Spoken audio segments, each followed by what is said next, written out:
Hi hello friends, welcome to back our channel. ఎక్కువగా వెల్లుల్లిని పొట్టు తీయాలనుకుంటున్నారా? కుక్కర్ ఒకటి ఉంటే చాలండి. మీరు ఎక్కువగా వెల్లుల్లి ఉన్నా కూడా నిమిషంలో తీయవచ్చండి. వీడియోని స్కిప్ చేయకుండా లాస్ట్ వరకు చూడండి. ఆ టిప్స్ ఏమో అని చూద్దామండి. టిప్ నెంబర్ 1 అండి, ఒక చిన్న పేపర్ తీసుకోండి. దీనిలో కొంచెం కాఫీ పొడి అండి. మీరు రెగ్యులర్గా ఏ కాఫీ పొడి యూజ్ చేస్తారో ఆ కాఫీ పొడి తీసుకోండి. ఒకటి దేవునికి పూజకు యూజ్ చేసే కర్పూరం ఉంటుంది కదా, దాన్ని పొడి చేసి తీసుకున్నాను. ఈ విధంగా చుట్టండి, పట్నం విధంగా చుట్టండి. ఇది పాతది ఒక మట్టి దీపం తీసుకోండి. అందరి ఇళ్లలో సామాన్యంగా ఉంటుంది కదా, దీని లోపల పెట్టి వెలిగించండి. ఇది సాయంకాల టైంలో వెలిగించాలండి. ఇంట్లో మంచి స్మెల్ అనేది ఉంటుందండి. తర్వాత ఇంట్లో ఉండే నెగిటివిటీ అంతా వెళ్తుందండి.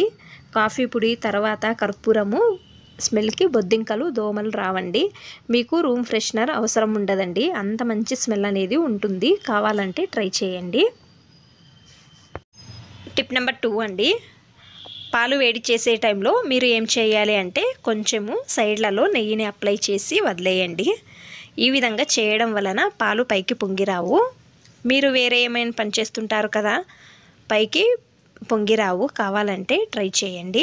తర్వాత పాలు వేడైన తక్షణము ఎక్కువ మంది ఏం చేస్తారు, ప్లేట్ మూత పెడతారు. ఈ విధంగా మూత పెడితే పాలు తొందరగా విరిగిపోతాయి. మీరు కొంచెం ఓపెన్ చేసి పెట్టాలి. లోపల వేడి అంతా బయటకు వచ్చి గాలి తగలాలి. తర్వాత చల్లగా అయిన తర్వాత ప్లేట్ పెట్టండి. టిప్ నెంబర్ 3 అండి, వెల్లుల్లి పొట్టు తీయడం కష్టం అనుకుంటున్నారా? ఫస్ట్ మీరు ఏం చేయాలి అంటే, మీకు ఎన్ని వెల్లుల్లి కావాలో ఏదే రెసిపీకి కానీ, లేదా వెల్లుల్లి శొంఠి పేస్ట్ చేసి పెడతాము అనేవాళ్ళు, లేకపోతే వెల్లుల్లిని ఒలిచి పెడతాం అనేవాళ్ళు, ఎంత క్వాంటిటీ వెల్లుల్లి కావాలో అన్ని వెల్లుల్లిని ఒలిచి ఈ విధంగా బౌల్లో తీసుకున్నానండి. కొంచెం నీళ్లు వేయండి కుక్కర్లో. చూడండి, చిన్న కుక్కర్లో నేను కొన్ని నీళ్లు పెట్టి వేడి చేశానండి. నీళ్లు వేడి అయిన తక్షణము గ్యాస్ ఫ్లేమ్ ఆఫ్ చేయండి. ఆ బౌల్లో దీని లోపల పెట్టి కుక్కర్ మూత పెట్టి ఒక 2 నిమిషాలు వేడి చేయండి. చూడండి, ఈ విధంగా అండి. గ్యాస్ ఫ్లేమ్ అనేది ఆఫ్ చేయండి.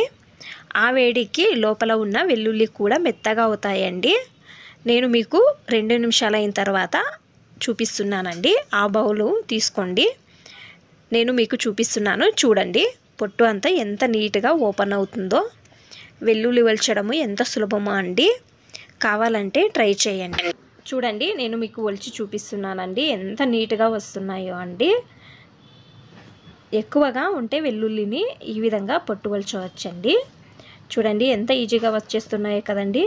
మీరు కూడా ఇదే విధంగా ట్రై చేసి చూడండి. చూడండి, ఇంకోసారి కూడా చూపిస్తున్నానండి, ఎంత నీట్గా వస్తున్నాయో. చూడండి, నేను కొన్ని ఒలిచానండి, చూపిస్తున్నాను. మిగతావన్నీ కూడా ఒలిచానండి. చూడండి, ఎంత నీట్గా వచ్చాయో కదండి. మీరు కూడా ఇదే విధంగా ట్రై చేయండి. మీకు అన్ని టిప్స్ ఇష్టమైతే ప్లీజ్ ఒక లైక్ చేయండి, అలాగే సబ్స్క్రైబ్ చేయండి. ఇంకా ఎక్కువ మంది నా ఛానల్ని సబ్స్క్రైబ్ చేసుకోకుండా చూస్తున్నారు, ప్లీజ్ సబ్స్క్రైబ్ చేసుకోండి. Thanks for watching. ధన్యవాదాలు.